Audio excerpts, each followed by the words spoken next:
Everything you thought you knew about Zak Bagans just changed. At exactly 2:47 a.m. on December 18, 2025, a video file appeared on an encrypted server used by Ghost Adventures production staff. No upload logs, no sender information, just a single file labeled "The Truth About Vegas." What it contained sent shockwaves through everyone who saw it. Within hours, 3 crew members quit. The Travel Channel issued an emergency meeting, and Zak Bagans himself went completely silent, deleting his social media accounts and disappearing from public view. This story goes deeper than anyone imagined. Stay with us, because what you're about to discover will fundamentally change how you see the man who made millions hunting ghosts. Subscribe now. You'll want to remember where you heard this first. The file was 47 minutes long, grainy footage filmed inside the haunted museum after hours. But this wasn't a typical Ghost Adventures episode. There were no camera operators, no crew, no Aaron Goodwin nervously cracking jokes in the background. Just Zak, alone in the basement level that has never been shown to the public. He's sitting cross-legged on the floor, surrounded by candles, speaking directly into a handheld camera. His voice is different, stripped of the theatrical bravado that made him famous. He sounds exhausted, almost defeated. The first words he speaks send chills through anyone watching. "I need to tell you what really happened in 2019, the night we lost 3 days of footage, the night that changed everything." For years, fans had speculated about a mysterious incident during season 21. An entire investigation was filmed but never aired. Official statements blamed technical difficulties, equipment failure, but crew members who worked that night refused to discuss it, some signing NDAs, others simply going silent, until now. In the video, Zak reveals what actually happened. They had been investigating an abandoned psychiatric hospital in rural Montana, a place with documented deaths, alleged abuse, and decades of suffering soaked into the walls. During the lockdown, something unprecedented occurred.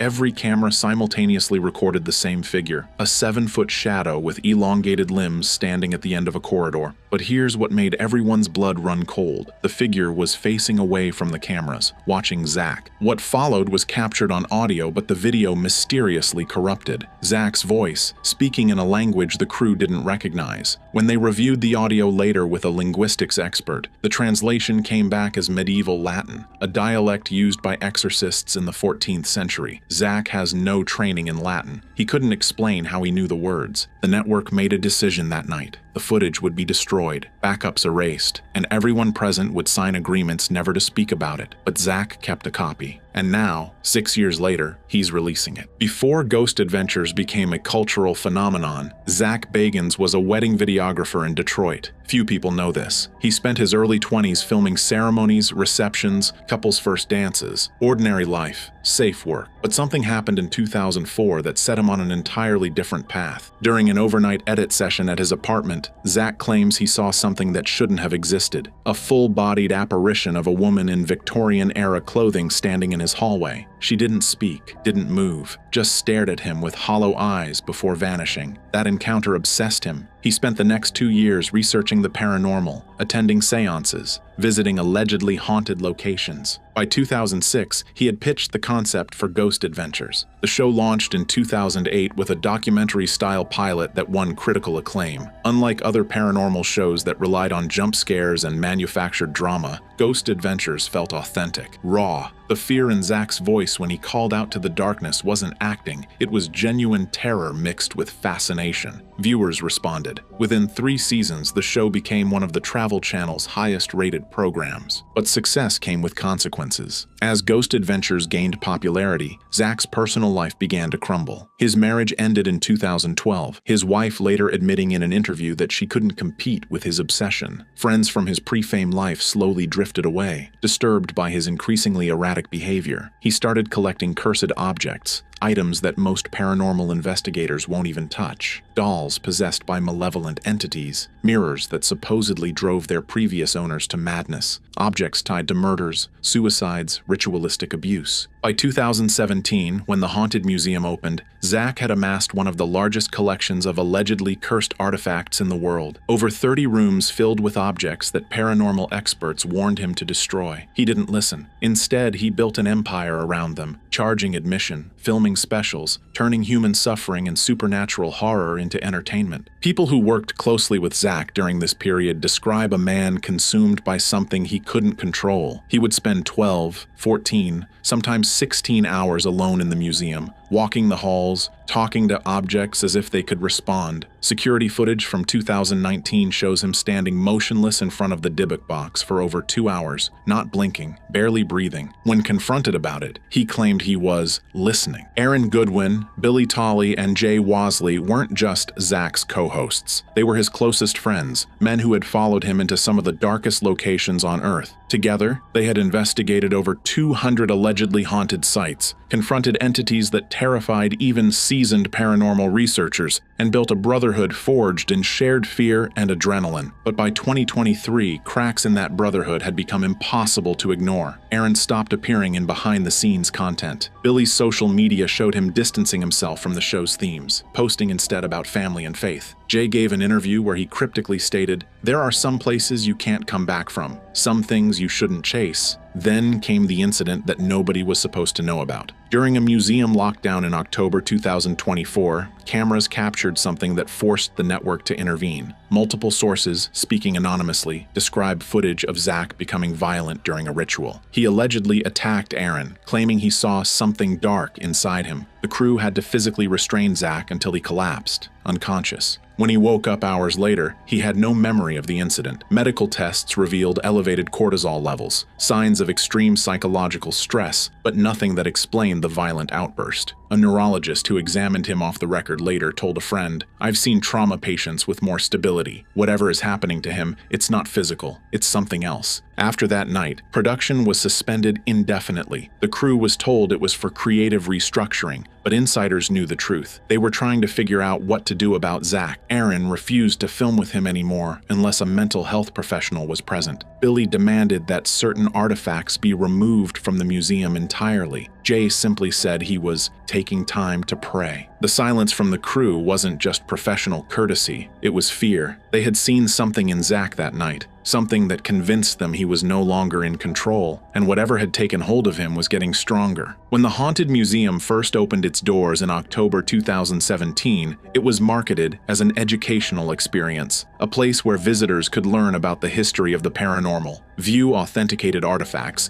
and understand the cultural significance of supernatural beliefs across different eras and civilizations. The initial tours were relatively tame, informative. Even skeptics found the historical context fascinating. But something changed in early 2020. New acquisitions started arriving, objects Zak wouldn't discuss publicly. Entire rooms were closed off to tours, accessible only to Zak and a select few researchers. Staff members reported increasingly disturbing experiences. One tour guide claimed she saw shadows moving independently of any light source. Another quit after 3 visitors fainted during a single tour, all in the same room, all describing the same sensation of being choked. By 2022, the museum had developed a reputation that went beyond typical ghost story fare. Paranormal investigators from around the world began reporting that merely visiting the museum left them with lasting effects: nightmares, sleep paralysis. Some claimed they saw figures in their homes that resembled objects from Zak's collection. A psychic medium who toured the basement level said she refused to ever return, describing an overwhelming presence of concentrated malevolence unlike anything she had encountered in 30 years of professional work. Then there were the deaths. Between 2021 and 2024, 4 people who had worked at the museum died under circumstances that raised questions. A security guard suffered a sudden cardiac arrest at age 32 with no prior health issues. A maintenance worker drove his car off a bridge 3 weeks after cleaning a sealed storage room. A researcher committed suicide, leaving a note that simply read, "I can't make them stop talking." And a tour coordinator died in her sleep, her neighbor reporting that she had been screaming about the woman in white for hours before suddenly going silent. Zak never publicly connected these deaths to the museum, but privately, according to sources close to him, he became obsessed with finding a way to seal the energy inside the building. He consulted with priests, shamans, occultists, anyone who claimed to have knowledge of spiritual protection. None of their methods worked. If anything, the the activity intensified. By late 2024, entire sections of the museum were off-limits even to staff. Zak installed industrial locks on certain doors, kept the keys on his person at all times, and allegedly slept inside the museum several nights a week, despite owning multiple properties in Las Vegas. Neighbors of the museum reported hearing sounds at night, screaming, banging, music playing at volumes that shook windows. When police were called, they found nothing, just Zak, alone, insisting he was conducting research. Every successful paranormal show has footage that never makes it to air. Technical glitches, moments too boring for television, scenes that don't fit the narrative, but Ghost Adventures had something else. An archive of material so disturbing that network executives made the unprecedented decision to not just shelve it, but actively destroy it. A former editor who worked on seasons 18 through 22 broke their NDA in early 2025, speaking to a paranormal podcast under the condition of anonymity. They described footage that violated basic laws of physics, objects moving without explanation, voices responding to questions in real time with information no living person could know, and most disturbing, footage of Zak's face changing during investigations. His eyes rolling back, his voice dropping several octaves, his entire demeanor transforming into something unrecognizable. The editor claimed that during one investigation at a former sanatorium,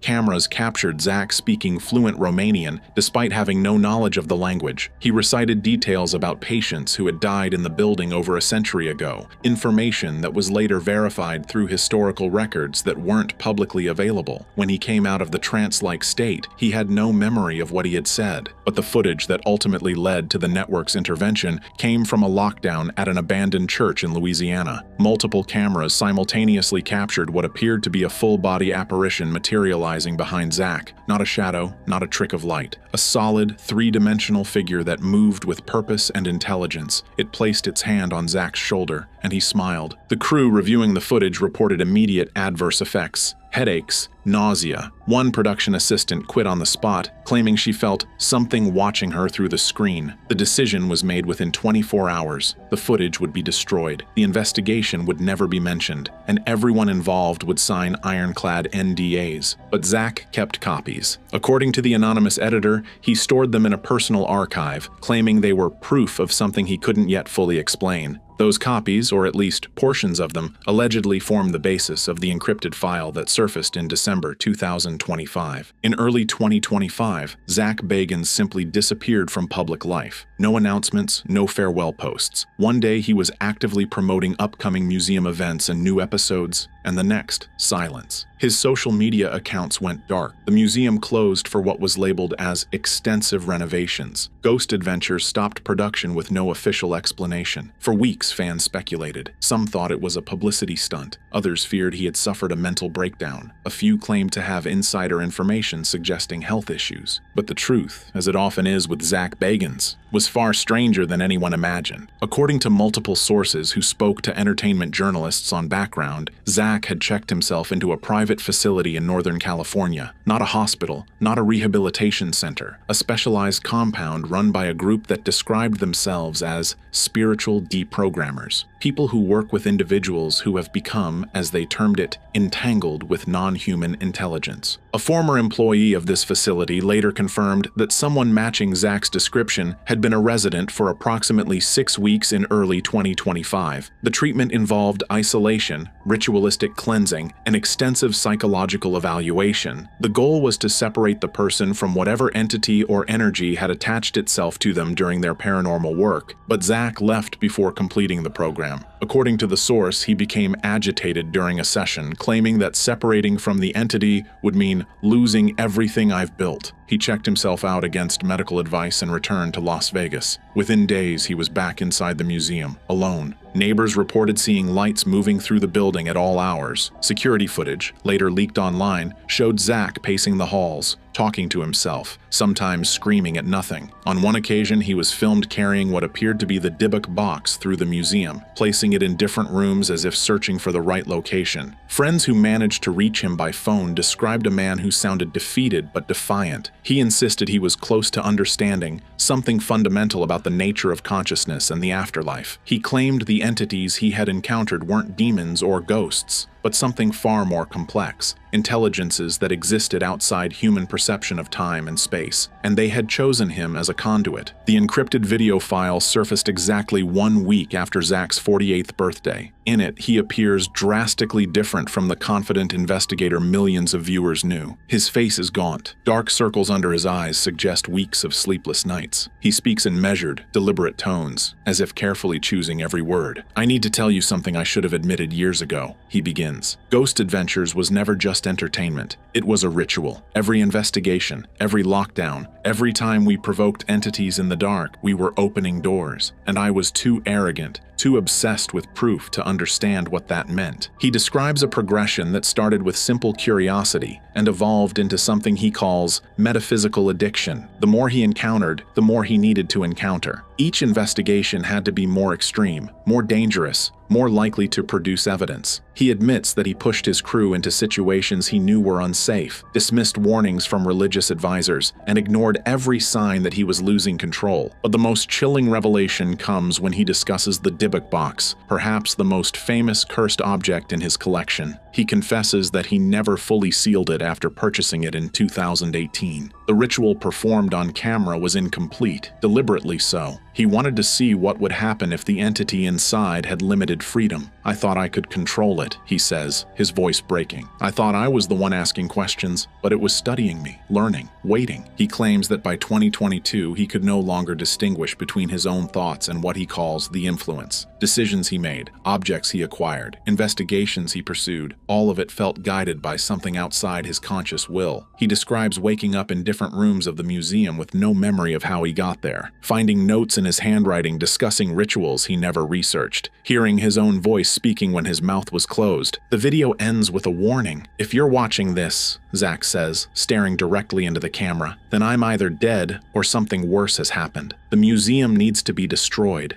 Every object inside it needs to be properly sealed or destroyed by people who understand what they're dealing with. I built a monument to darkness, and now it's consuming me. Don't let it spread beyond these walls." The screen goes black. The file ends. Within hours of the video spreading through production circles, the paranormal community erupted. Demonologists, priests, and paranormal researchers who had warned about the dangers of Zak's methods for years felt validated. Others accused him of staging an elaborate hoax to revive interest in a franchise that had lost momentum. The Travel Channel released a terse statement. "We are aware of unauthorized material circulating online. We cannot verify its authenticity and have no comment at this time." Behind the scenes, sources say the network launched an internal investigation to determine how the footage leaked and whether Zak himself was responsible. Aaron Goodwin broke his silence in a now-deleted Instagram post. "I love Zak like a brother, but some bridges once crossed can't be uncrossed. I pray he finds peace." Billy Tolley and Jay Wasley remained silent, though both updated their social media bios to remove any mention of Ghost Adventures. But the most disturbing development came from the Las Vegas Police Department. In late December 2025, they were called to the haunted museum after neighbors reported screaming and what sounded like breaking glass. When officers arrived, they found the front door unlocked. Inside, furniture was overturned. Objects lay shattered on the floor, but Zak was nowhere to be found. His phone, wallet, and car keys were still inside.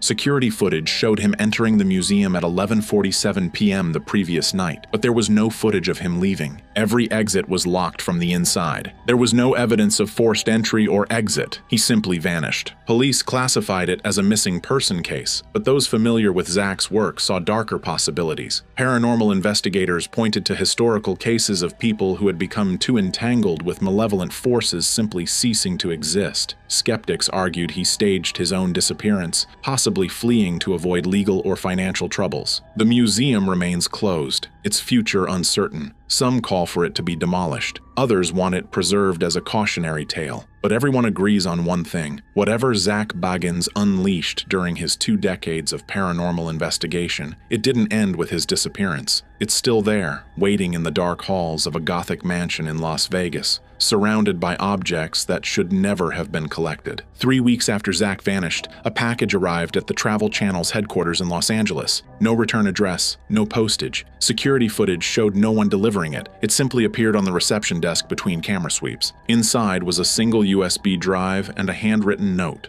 The handwriting was identified as Zak's, but the message was disturbing in its clarity. I was wrong about everything. They aren't ghosts. They aren't demons. There's something that's been waiting for us to build the technology to see them, and now that we have, they're coming through. The museum was just the beginning. Destroy this. Destroy everything, before it's too late. The USB drive reportedly contained hundreds of hours of footage, investigations that never aired, private recordings from inside the museum, and according to one person who saw them before the network confiscated the drive, videos of Zak speaking to the camera about entities that exist outside our dimension, waiting for humans to open enough doorways for them to cross over permanently. The truth, as he always said, finds its way through the dark. Zak Bagans doesn't scare easily. 2 decades investigating the paranormal, hundreds of haunted locations, provoking spirits in asylums and prisons, spending nights where people died violently. He's built a career on fearlessness, but there's one case he admits still terrifies him. One investigation that crossed from entertainment to genuine threat. One location that left permanent scars on everyone who entered. For years, Zak stayed silent. He'd deflect questions, change subjects, avoid details, because talking about it, he says, stirs things up,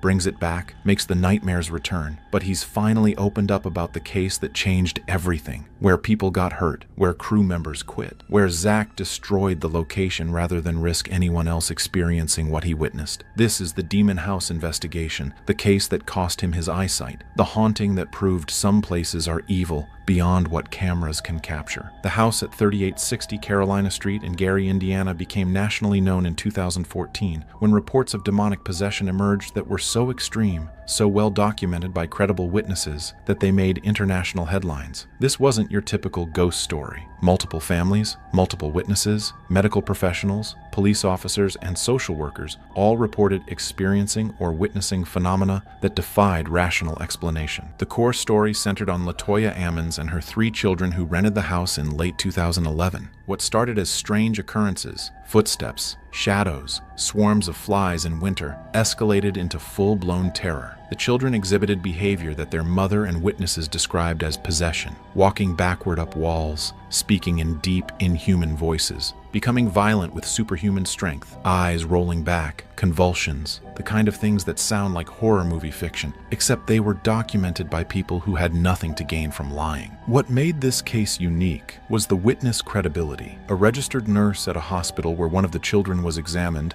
wrote in official medical records that she witnessed the child walk backward up a wall. A Department of Child Services caseworker reported seeing phenomena she couldn't explain. Gary police officers filed reports describing encounters with what they believed were demonic entities. These weren't paranormal enthusiasts or attention seekers. These were professionals who risked their careers and reputations by going on record. The case attracted national media attention. News outlets sent reporters to investigate. Paranormal researchers documented the phenomena, and eventually, Zak Bagans heard about it. For someone who'd built his career on investigating the most haunted locations in America, this seemed like the Holy Grail. A case with credible witnesses, official documentation, and claims of demonic activity that went beyond typical haunting reports. It was everything he'd been searching for. Evidence that the demonic was real, documentable, and provable. In January 2014, Zak made a decision that would haunt him for years. He bought the house, not to live in, not as an investment, but as the centerpiece of a documentary that would, he hoped, provide definitive proof of demonic possession. He paid $35,000 in cash, sight unseen, and immediately began planning an investigation that would be more comprehensive, more scientific, more documented than anything Ghost Adventures had attempted. He wanted to capture what happened in that house. He wanted evidence that would convince skeptics. He wanted to prove the demonic was real. But from the moment Zak took ownership, things started going wrong. Equipment malfunctioned in ways that veteran crew members had never experienced. People who entered the house reported feeling ill, experiencing sudden personality changes, having violent impulses. One crew member quit before filming even began, saying the house made him feel suicidal. These weren't dramatic claims for attention. These were experienced professionals who'd investigated hundreds of locations walking away because something about this house felt genuinely dangerous. Zak later admitted he ignored the warnings. He'd spent years investigating haunted places without serious consequences. He thought he understood the risks, thought he could handle whatever was in that house, thought that with proper precautions and experienced crew, they could document the demonic without becoming victims of it. He was wrong, catastrophically, devastatingly wrong, and the price for that arrogance would be paid by everyone involved in the investigation. When Zak Bagans and his crew entered the demon house for the first investigation, they brought everything: multiple camera systems, audio recording equipment, EMF detectors, thermal imaging, motion sensors. They also brought a priest for blessing and protection, a psychic medium to assess the spiritual atmosphere, and a demonologist who'd studied cases of possession for decades. They weren't taking chances, or so they thought. The house itself was unimpressive from the outside. Small, run-down, indistinguishable from hundreds of other working-class homes in Gary, Indiana. But inside,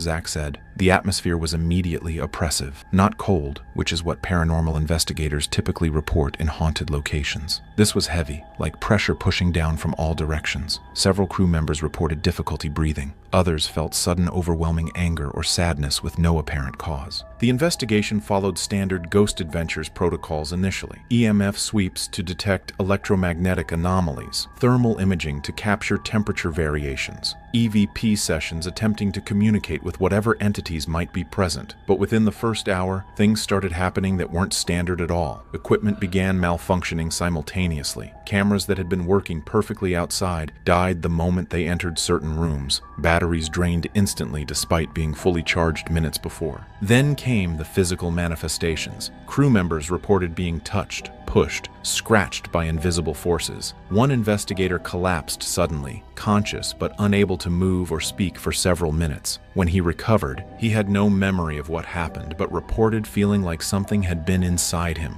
controlling him. The medical evaluation later showed no physical cause for the collapse, no seizure, no stroke, no medical explanation, just sudden loss of bodily control that resolved as mysteriously as it began. But the incident that shook Zak most during that first investigation involved the demonologist they'd brought for expertise and protection. Father Michael, a Catholic priest with decades of experience performing exorcisms, entered the basement where much of the reported demonic activity had occurred. He began prayers of blessing, standard procedure for sanctifying a space. Within minutes, his demeanor changed completely. His voice dropped to a guttural growl. His eyes, witnesses reported, went black, and he lunged at Zak with clear, violent intent. It took 3 men to restrain Father Michael. He was fighting with strength that seemed impossible for a man his age and size, screaming in languages that those present didn't recognize. And then, just as suddenly as it started, it stopped. Father Michael collapsed, exhausted, with no memory of what had happened. When shown footage of his behavior, he wept. Said in 40 years of dealing with the demonic, he'd never been overcome like that. Never lost control. Never felt something take him over so completely and so quickly.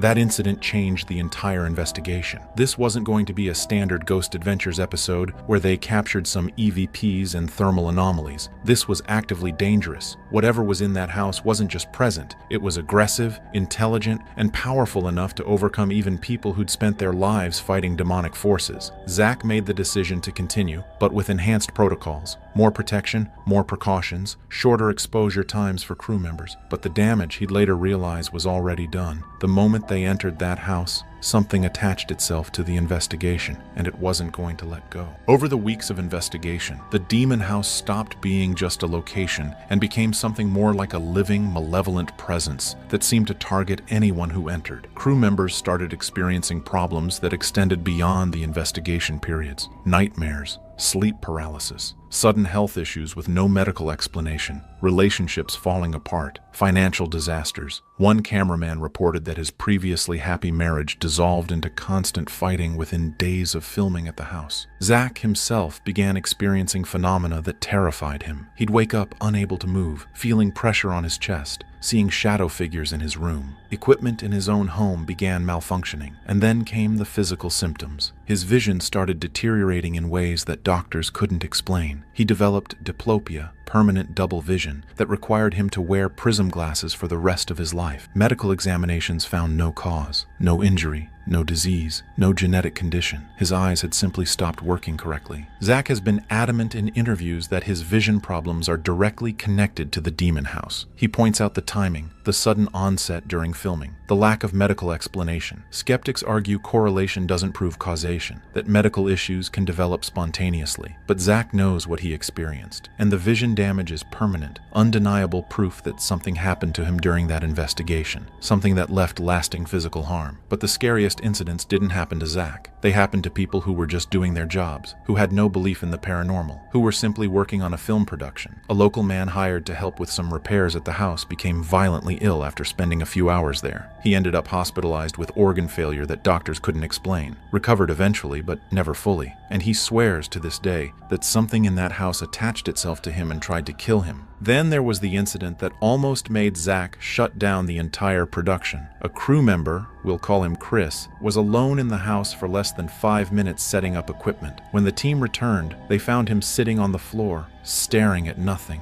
unresponsive. When he finally snapped out of it, he reported that time had passed differently for him. What felt like minutes to everyone else felt like hours to Chris. And during that time, he said, something had shown him things, visions of violence, death, evil, beyond description. He quit that day, refused to return, refused to even discuss what he'd seen. The psychological toll on the entire crew became evident. People who'd worked on ghost adventures for years, who'd investigated hundreds of locations without issue, started showing signs of serious trauma, anxiety, depression, paranoia. Some sought therapy, others turned to medication. The production insurance company actually pulled coverage partway through filming because they deemed the location too dangerous. That's unprecedented in television production. Insurance companies don't walk away from profitable shows without serious cause. Zak realized too late that he'd unleashed something he couldn't control. This wasn't a haunting you could document and walk away from. This was an active, intelligent force that was hurting people, and he felt responsible. Every person who got sick, every crew member who had nightmares, every life that was disrupted, it was because Zak had bought that house and brought people into contact with whatever evil lived there. That guilt, he's admitted, weighs on him more than any ghost ever could. The Demon House documentary was eventually completed and released in 2018, 4 years after Zak bought the property. But what most viewers don't know is how much footage didn't make it into the final cut. Not because it wasn't compelling, but because it was too disturbing, too real, too potentially harmful to broadcast. Zak has hinted in interviews about footage that even he won't watch anymore. Recordings from that house that show things he wishes he'd never captured. Audio recordings from the basement captured voices that sound undeniably inhuman, not the whispered EVPs that paranormal shows typically feature. Clear, loud voices speaking in what linguists identified as ancient languages, saying things that, when translated, were threats, warnings, promises of violence. One audio clip allegedly captured something claiming to be a demon that had been at that location for centuries, feeding on the misery of families who lived there. Video footage showed phenomena that defied explanation, objects moving on their own, not the subtle shifts that can be explained by vibration or air movement, large items lifting and flying across rooms, doors slamming with enough force to crack frames, and, in one particularly disturbing sequence, a shadow figure that appeared to have human-like form but moved in ways that violated physics, crawling on walls, twisting at impossible angles, moving so fast it appeared as a blur even on high-speed cameras. But the footage that apparently disturbed Zak most involved the possessions. Multiple people caught on camera undergoing what appeared to be genuine demonic influence, eyes rolling back, bodies contorting, voices changing, speaking in languages they didn't know.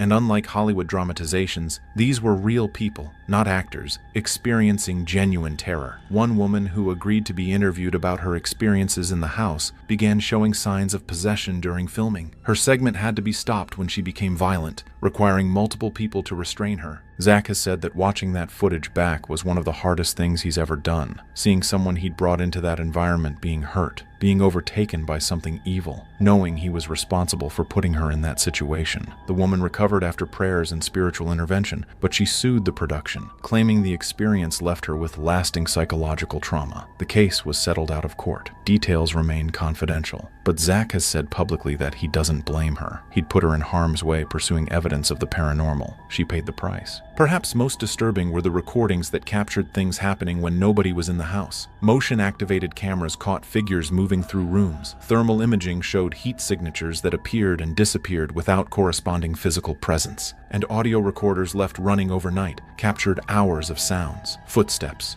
voices, screams, furniture being moved. When crew members reviewed the footage the next morning, the house appeared undisturbed. Nothing physically moved, but the audio and video evidence showed activity that lasted all night. The evidence collected at the Demon House, Zak has said, is the most compelling he's ever captured. It's proof, as much as proof can exist, that demonic forces are real and can interact with the physical world. But it's proof that came at too high a cost. Proof that required people to suffer. Proof that Zak wishes he'd never sought because the price of knowing, of proving, was too high. Some mysteries he learned aren't worth solving. Some evidence isn't worth the lives it damages in the collection. After months of investigation, after witnessing people get hurt, after his own health deteriorated, Zak Bagans made a decision that shocked the paranormal community. He was going to destroy the Demon House. Not sell it, not turn it into a tourist attraction or museum exhibit like his haunted artifacts. Destroy it completely. Eliminate the location so nobody else could be harmed by whatever evil inhabited that property. The decision wasn't easy. From a business perspective, it was insane. The house had become internationally famous. Paranormal tourists would have paid significant money to tour it. Other paranormal shows were requesting permission to investigate. Zak could have made substantial profit from that property for years, but he couldn't ethically justify allowing more people to be exposed to what he'd experienced. Couldn't risk more injuries, more possessions, more lives being destroyed by whatever demonic presence lived there. In January 2016, 2 years after purchasing the property, Zak had the Demon House demolished. Professional demolition crew, not just tearing it down, but grinding the debris, removing every piece of the structure, treating the site like a toxic waste cleanup. The crew reported feeling uncomfortable during the demolition. Equipment broke down repeatedly. Workers reported feeling watched, feeling oppressed, but eventually the house was gone, reduced to rubble and hauled away. But destroying the physical structure didn't end the haunting. Zak has admitted that even after the house was demolished, he continued experiencing phenomena. The nightmares continued, his vision problems persisted and worsened, and he carried a sense of dread, a feeling that something from that house was still attached to him, that by investigating it, by owning it, by spending so much time in its presence, he'd created a connection that destroying the building couldn't sever. Other people involved in the investigation reported similar ongoing issues. Years after filming ended, crew members were still dealing with health problems, relationship difficulties, psychological trauma. Some sought spiritual intervention, priests who performed cleansing rituals, exorcists who attempted to break whatever attachments had formed. Results were mixed. Some felt relief, others continued struggling. The Demon House had left scars that weren't easily healed. Zak's decision to destroy the house was controversial in paranormal research circles. Some investigators accused him of eliminating valuable evidence, of preventing scientific study of a legitimately haunted location. Others supported his choice, arguing that some places are too dangerous to preserve, that protecting people mattered more than advancing paranormal research. Zak stood by his decision, said that if he could go back, he'd never buy that house, never investigate it, never expose himself and his crew to what lived there. For years after the Demon House investigation, Zak Bagans avoided discussing it in detail. He'd mention it briefly on podcasts, deflect interview questions, keep the conversation surface level, because talking about it, he said, made things worse, brought the memories back too vividly, stirred up whatever connection remained between him and that place. Some investigators who work with the demonic believe that discussing cases can reopen spiritual doorways, can invite entities back into your life. Zak believed that, and he was terrified of what might happen if he spoke too openly about his experiences. But silence came with its own cost. People who followed ghost adventures wanted to know what made the Demon House different, why Zak had destroyed it instead of exploiting it. What had happened that was so terrible it made the fearless ghost hunter walk away. The speculation and rumors became so pervasive that Zak realized staying silent was creating more problems than it solved, so he began carefully to open up about the investigation and its lasting impact on his life. In interviews conducted for the documentary release and in subsequent appearances, Zak described the Demon House as the most significant and most traumatic investigation of his career. He talked about the physical toll, the permanent damage to his vision, the psychological impact, the nightmares and paranoia that persisted years after filming ended, and the guilt, the overwhelming sense of responsibility for everyone who'd been hurt because he'd bought that house and invited them into its evil. Zak's willingness to discuss his fear, his trauma, his regret was significant. For someone who'd built a brand on fearlessness, on confronting the paranormal without hesitation, admitting that one case had genuinely terrified him was vulnerable. But that vulnerability, he hoped, would serve as warning, would prevent other investigators, amateur or professional, from making the same mistakes he'd made, from thinking they could handle demonic forces without consequences. He's been particularly emphatic about one message: some places should not be investigated. Some hauntings are not entertainment. When you're dealing with genuinely demonic forces, forces that have the power to possess, harm, and destroy, the risk isn't worth any amount of evidence or any level of proof. The demon house proved to him that the paranormal isn't just about ghosts and cold spots. It can be actively evil, genuinely dangerous, capable of ruining lives. Zak has also spoken about how the investigation changed his approach to ghost adventures and paranormal investigation generally. He's more cautious now about demonic cases, more likely to decline investigations at locations with histories of possession or violent spiritual activity, more protective of his crew, refusing to put them in situations where genuine harm is likely. The demon house taught him that some evidence isn't worth the cost of obtaining it, that his responsibility to the people who work with him matters more than capturing compelling television. Years after the demon house was demolished, years after the documentary was released, Zak Bagans still lives with the consequences of that investigation. His vision problems are permanent. He wears prism glasses every day, a visible reminder of what happened in Gary, Indiana. The nightmares have decreased in frequency, but haven't stopped entirely, and he carries psychological scars that manifest as caution bordering on paranoia when dealing with potentially demonic cases. He's described the demon house as a warning that he'll carry for the rest of his life, a reminder that the paranormal world contains forces that are genuinely dangerous, that can cause lasting harm to body and mind. That his cavalier approach to investigating hauntings, his confidence that he could handle anything, was arrogance that nearly destroyed him and did destroy the lives of people who trusted him. The case changed how Zak is perceived in the paranormal community. Before the demon house, he was often criticized as too theatrical, too focused on drama and entertainment. After, many investigators gained new respect for him because he'd encountered something genuinely evil and had the courage to admit it had defeated him, had the integrity to destroy a potentially profitable property rather than exploit it for financial gain, had the honesty to warn others about dangers he'd learned about the hard way. But respect doesn't erase trauma. Zak has admitted in recent interviews that he wishes he'd never heard about the house on Carolina Street, wishes someone else had investigated it, wishes he'd listened to the warnings from people who'd experienced its evil firsthand, wishes he'd valued his health and his crew's safety more than his desire to capture definitive proof of the demonic. Those wishes can't change what happened, can't restore his vision or eliminate the nightmares or undo the harm done to everyone involved, but they represent growth, recognition that some pursuits aren't worth their cost. Early morning, federal agents descended on Zak Bagans' Las Vegas mansion, black SUVs, armed FBI, search warrants. This wasn't about ghosts, this was criminal. What they found inside wasn't just disturbing, it was illegal. Human remains without permits, stolen artifacts from war zones, items matching missing persons cases, evidence from unsolved murders, sacred objects taken from native graves, a trafficking network spanning continents. Zak built his empire on cursed objects. Turns out they were cursed because they were stolen, from crime scenes, from burial sites, from victims' families. Subscribe now because what the FBI discovered changes everything. The Haunted Museum is closed, Ghost Adventures is canceled, criminal charges are coming, and the ghost hunter is about to face decades in prison. This is what federal agents found inside Zak Bagans' mansion, and why his career is over. At 6:47 a.m. on a Tuesday morning, multiple black SUVs pulled up to Zak Bagans' luxury mansion in an exclusive Las Vegas gated community. At least 15 armed FBI agents in tactical gear exited the vehicles and approached the property. Neighbors waking up for work witnessed the commotion. Federal agents blocked off the street. Within minutes,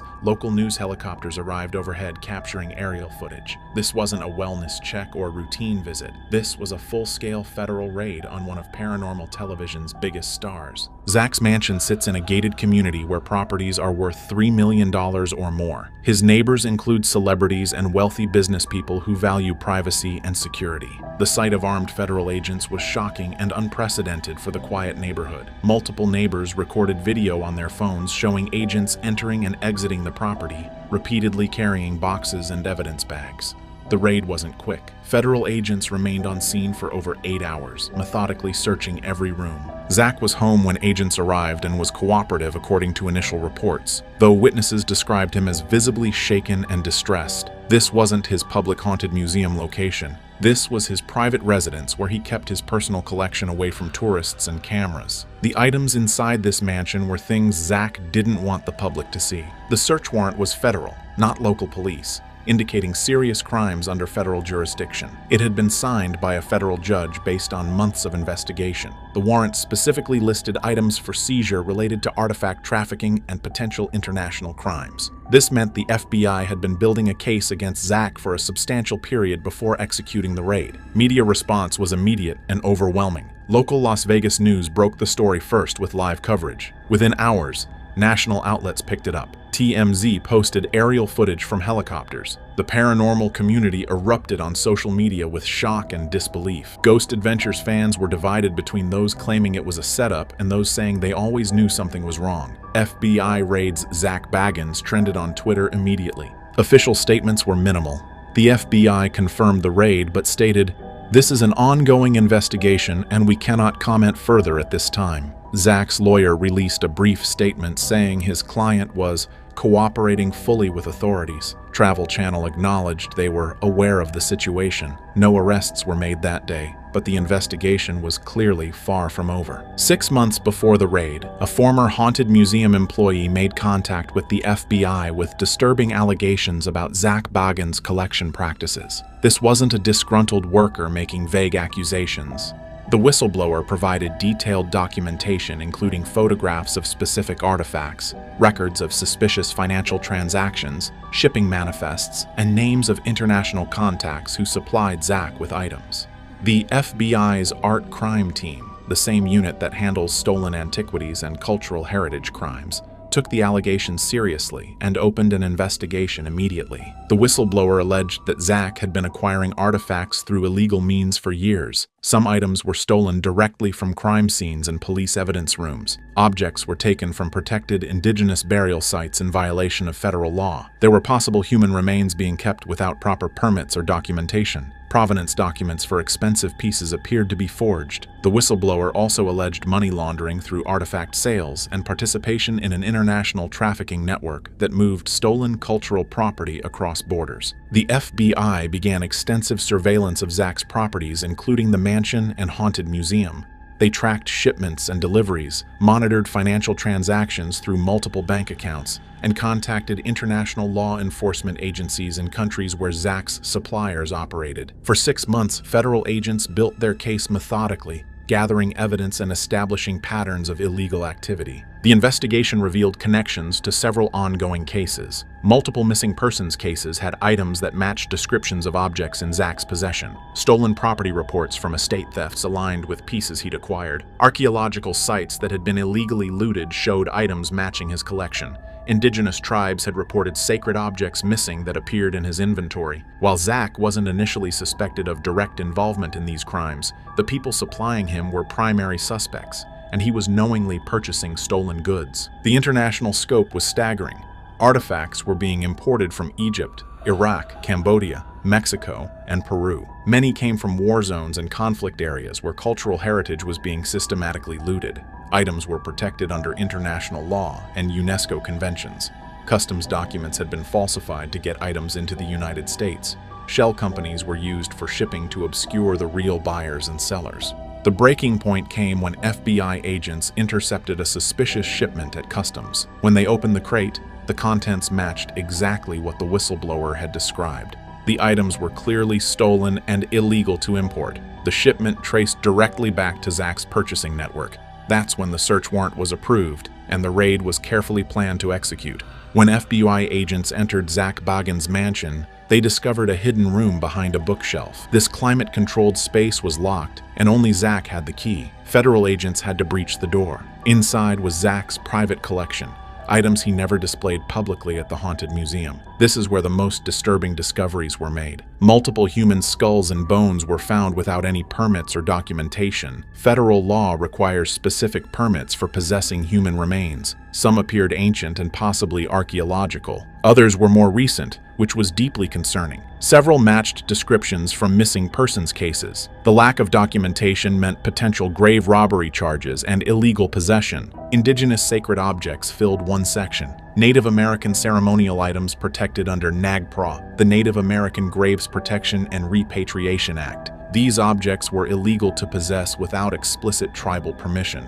Items had clearly been stolen from burial sites. Sacred objects never meant for display or sale were treated like trophies. The FBI immediately contacted tribal authorities. International antiquities without proper documentation included Egyptian artifacts lacking export papers, Iraqi pieces likely looted during the war, Cambodian temple fragments, and Mexican pre-Columbian artifacts. All were protected by international treaties. Importation without documentation is federal crime. Customs forms had been deliberately falsified. The murder memorabilia collection was extremely disturbing. Personal effects allegedly from famous serial killer victims, letters from convicted killers, items that appeared stolen from police evidence rooms. Some matched property reported missing from law enforcement facilities.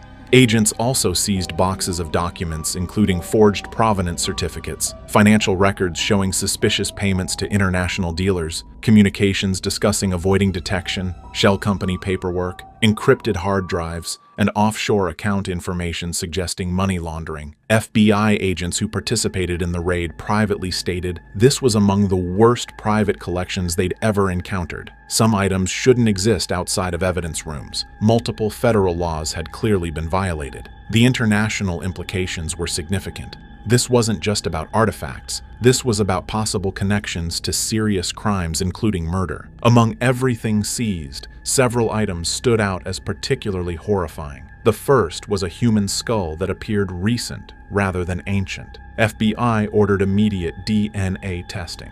Within days, the results came back with a match in the missing persons database. The skull belonged to a woman who disappeared in the 1990s.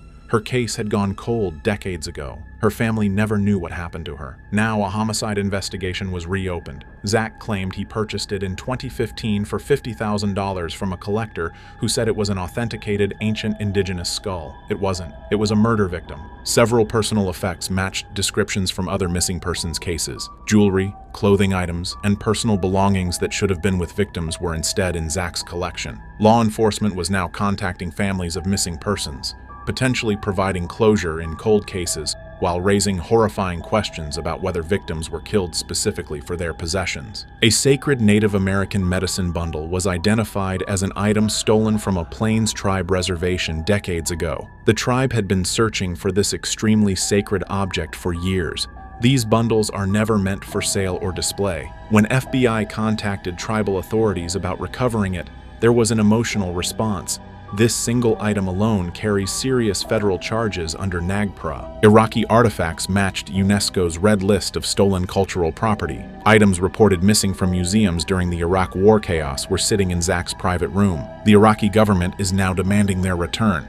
Zak paid hundreds of thousands for pieces that belong to humanity's shared cultural heritage. Objects allegedly from the Manson family murders were found, including personal effects of victims that should never have left police evidence. The families of Tate LaBianca murder victims never knew these items were missing. Questions emerged about how Zak obtained evidence from one of America's most famous murder cases. Encrypted computer files seized by FBI are being analyzed by their cybercrime unit. The files contain communications with international dealers, financial transactions conducted through cryptocurrency, and names of other collectors in the network. This evidence could lead to dozens of additional arrests across multiple countries. The investigation is expanding far beyond Zak Bagans alone. The day after raiding Zak's mansion, FBI agents arrived at the haunted museum with a second search warrant. The popular Las Vegas tourist attraction was immediately closed to the public. Staff members were questioned extensively, while federal agents documented every artifact on display. The museum's inventory was compared against import records,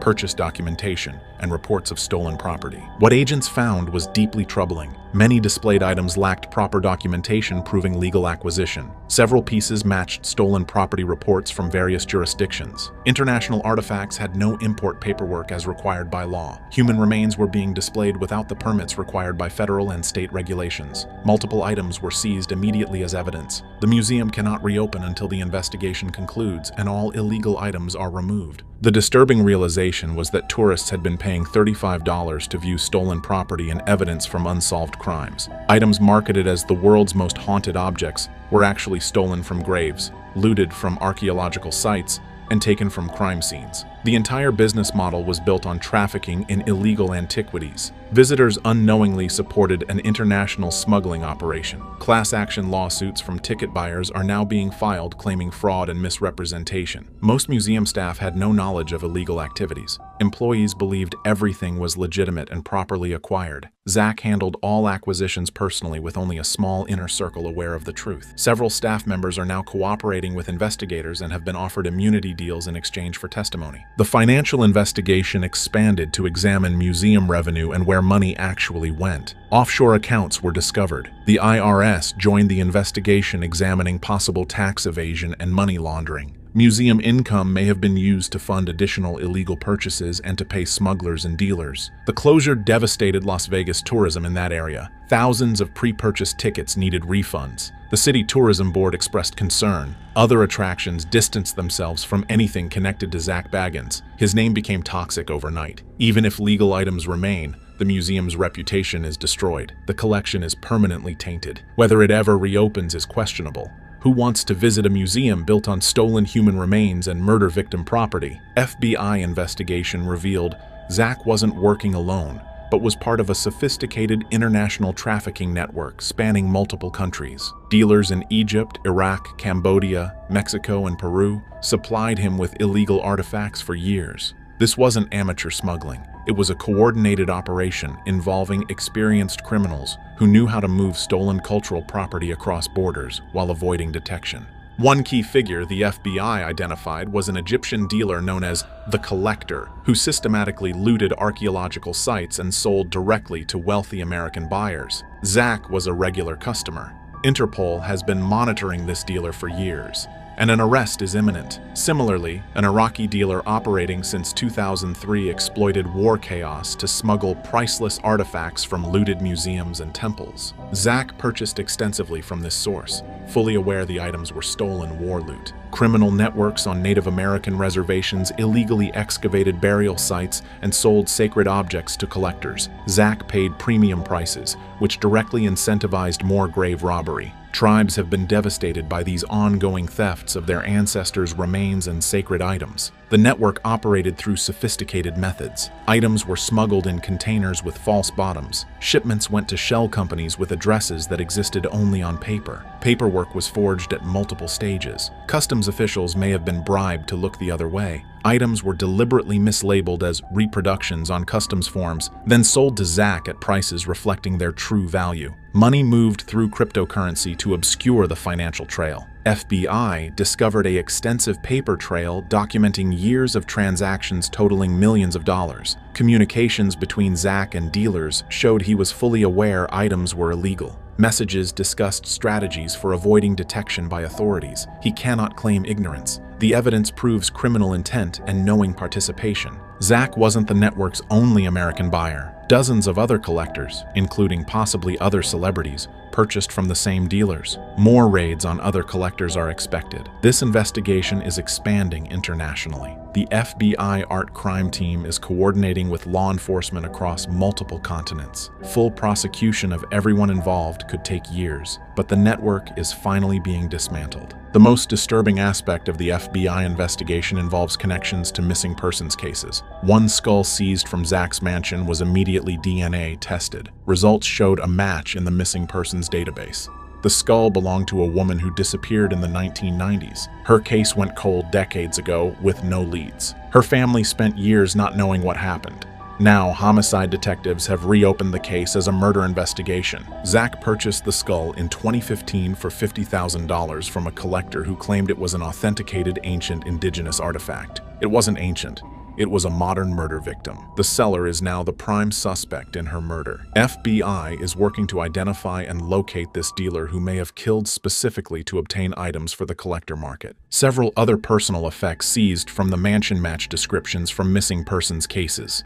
Jewelry, clothing, and personal items that belong to victims are being identified. FBI is contacting families of missing persons, potentially providing closure in cold cases. But this raises horrifying questions. Were some victims murdered specifically for their possessions to be sold as haunted objects? The dark reality of the haunted object market is that demand creates incentive for crimes. Items with tragic histories are worth more money. Murder victims' belongings have value to collectors. Some dealers are willing to kill to obtain inventory. Collectors like Zak, who pay premium prices and ask no questions about origins, fuel this murderous market. The FBI Behavioral Analysis Unit is now profiling dealers in the network. Some may be serial killers using the collector market as cover for their crimes. Selling victims' possessions as haunted memorabilia provides the perfect explanation for having items that should raise suspicion. Zak may have unknowingly purchased from active murderers, or perhaps he knew and simply didn't care as long as the items had dark histories.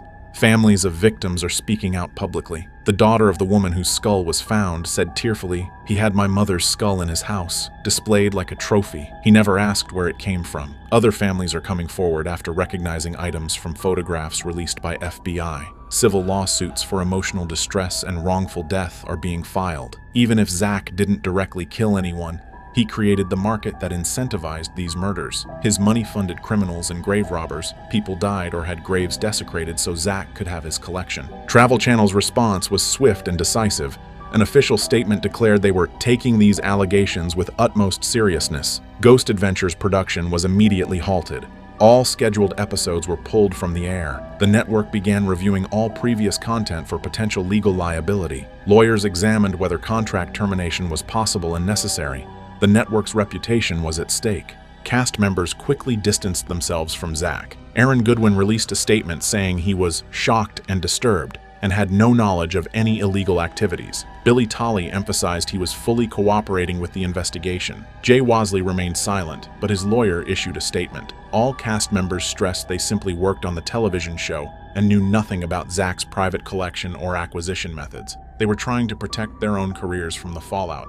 Nick Groff, who left the show years ago under controversial circumstances, wasn't surprised at all. This is who he always was. Ego and obsession led here. I'm glad I got out when I did. His earlier allegations about Zak's character now seemed vindicated. Dakota Layden called it horrifying but explains a lot, while his sister Chelsea stated, "This is beyond paranormal drama. This is criminal and evil." Fan reactions were intensely divided. Die-hard defenders claimed it was a frame job and FBI corruption, but most fans felt horrified and betrayed. Can't watch Ghost Adventures anymore. Everything feels tainted now. The social media fallout was massive and immediate. Advertisers began pulling out rapidly, demanding refunds and contract cancellations. No company wanted their brand associated with criminal activity and stolen human remains. The financial impact was devastating. Ghost Adventures had been profitable for years but became toxic overnight. Streaming platforms faced pressure about whether old episodes should remain available. Some argued removing them erases evidence of what happened. Others said keeping them available is ethically wrong. Travel Channel faced criticism regardless of what decision they made. The archive controversy had no good solution. The consensus among industry insiders, Ghost Adventures is finished. Even if Zak is somehow cleared, which seems impossible given the evidence, the show's reputation is destroyed beyond repair. 20 years of paranormal television ended with an FBI raid. Zak Bagans faces devastating federal charges that could result in decades in prison. Possession of stolen property across state lines carries 5 to 10 years per count. Trafficking in illegal antiquities adds 10 to 20 years. NAGPRA violations for illegally possessing Native American remains and sacred objects carry separate federal charges with mandatory minimum sentences. Customs fraud and false declarations on import documents are additional felonies. Money laundering charges are likely given the offshore accounts and cryptocurrency transactions. Conspiracy to traffic artifacts involves everyone in the network. With multiple counts of each charge, Zak realistically faces 40 to 60 years in federal prison. State charges from Nevada are also possible, including theft, possession of stolen property, fraud, forgery, and illegal possession of human remains. Because state and federal charges involve different jurisdictions, there's no double jeopardy protection. He can be tried and convicted in both systems. International arrest warrants are being prepared. Egypt is requesting extradition. Iraq wants him tried there for stealing cultural heritage. An Interpol red notice is possible, preventing him from leaving the United States. His passport has been seized. After serving any U.S. sentence, he could face international trials. Civil lawsuits are mounting rapidly. Families of missing persons whose remains he possessed are filing wrongful death and emotional distress claims. Native American tribes are suing for violation of sacred trust and NAGPRA violations. Museum ticket buyers filed a class action for fraud and misrepresentation. These civil cases could bankrupt him even if criminal charges somehow don't result in prison time. Financial penalties will be staggering. Millions in fines are expected. The government is pursuing asset forfeiture of his mansion, the haunted museum property, and all artifacts. Bank accounts are frozen. Offshore money is being traced and seized. Even without prison, Zak will be financially destroyed. His legal team's defense strategy claims he didn't know items were illegal and trusted dealers and documentation, positioning him as a victim of fraud. But evidence contradicts this completely. Communications show he knew items were stolen and discussed avoiding detection, claiming ignorance is nearly impossible. The FBI wants the entire trafficking network. They may offer Zak a cooperation deal with reduced charges if he testifies against dealers and names everyone involved. It's possibly his only way to avoid dying in prison. But cooperation requires admitting everything, and his ego may prevent that. Zak remains in Las Vegas under FBI surveillance, staying at an undisclosed location. His mansion is a crime scene. The haunted museum is closed permanently. Ghost Adventures is canceled. He has no income and faces millions in legal fees. Assets are frozen or seized. Friends and industry contacts have abandoned him. He's isolated, depressed, and facing decades in prison. The irony is devastating. He spent 20 years claiming objects were cursed by dark entities. The real curse was his own criminal behavior. The darkness wasn't supernatural. It was his moral failure. Families of victims whose remains he collected finally have justice coming. The ghost hunter will become a ghost himself, locked away where he belongs. For over 2 decades, Zak Bagans has made a living investigating the paranormal. As the creator and star of Ghost Adventures, he's built an empire on confronting spirits, provoking them, and demanding they show themselves. He's faced down alleged demons in the world's most haunted locations. He's been attacked, scratched, and supposedly possessed on camera. Millions of viewers have watched him do what he does best, pushing boundaries and challenging the unknown. But now, Zak is facing something far more terrifying than any ghost he's ever encountered.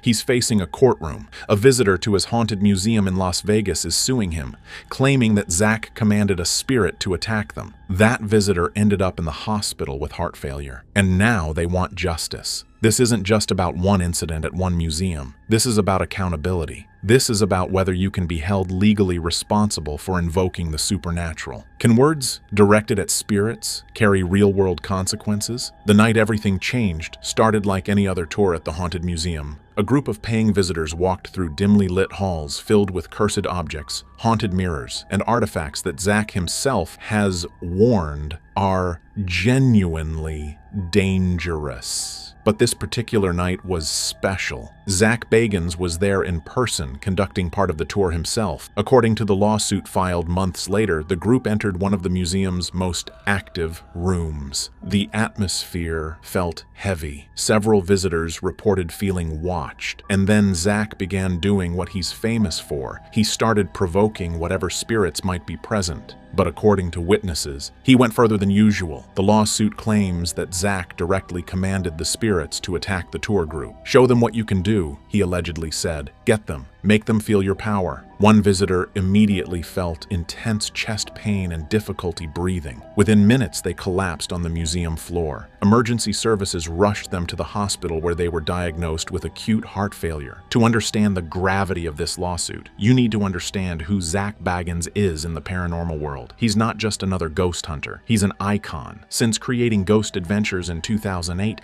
Zak has filmed over 300 episodes investigating some of the world's most haunted locations. But what sets him apart is his method. While other investigators try to communicate peacefully with spirits, Zak confronts them aggressively. He taunts them. He challenges them to attack him. It's made for compelling television and earned him millions of devoted fans. In 2017, he opened the Haunted Museum in a historic Las Vegas mansion. It's not just a tourist attraction. According to Zak, it's genuinely one of the most haunted buildings in America. The museum houses over 30 rooms filled with cursed objects from around the world. The Dybbuk box, Ed Gein's cauldron, Bela Lugosi's mirror. Every visitor must sign a detailed liability waiver before entering. Pregnant women are banned from certain rooms. Zak has always maintained these aren't just props. They're real supernatural threats. The Haunted Museum has always had a controversial reputation. Since opening day, there have been numerous reports of visitors experiencing extreme reactions. People have fainted, others have had panic attacks. Some claim to have been pushed or touched by invisible forces. Zak has documented many of these incidents on his shows and social media, and he's never downplayed the dangers. In fact, he's emphasized them repeatedly. He stated publicly that the objects in his museum are genuinely cursed and potentially harmful. These aren't theatrical props or special effects. According to Zak, they're real supernatural threats. That's why the extensive waivers exist. That's why there are so many warnings posted throughout the building. But here's where things get legally complicated. If you genuinely believe these objects are dangerous and you're bringing paying customers into close contact with them, what's your legal duty of care? The lawsuit argues that Zak can't have it both ways. He can't build his brand by claiming the museum is genuinely dangerous, then hide behind liability waivers when someone actually gets hurt, especially when he allegedly commanded spirits to attack visitors. The lawsuit filed against Zak Bagans and his museum makes several serious legal allegations. First, negligence. The plaintiff argues that Zak failed to provide a reasonably safe environment for paying visitors. Second, reckless endangerment. By actively provoking spirits and commanding them to attack guests, he allegedly created an unreasonable and preventable risk of harm. Third, intentional infliction of emotional distress. The lawsuit claims Zak's actions were so extreme and outrageous that they exceeded all bounds of decency. And then there's the critical question of the liability waiver. Yes, the plaintiff signed one before entering the museum, as all visitors must. But their legal team argues the waiver doesn't apply in this specific situation. Why? Because a waiver can't protect you if you intentionally cause harm to someone. If a person signs a waiver to enter a haunted house attraction, that doesn't give the operators permission to physically attack them. Similarly, the lawsuit argues commanding a spirit to harm someone goes beyond what any reasonable person would expect when signing a waiver for a paranormal museum tour. The case is asking courts to answer unprecedented questions. So what exactly does the person suing Zak Bagans actually want? First and foremost,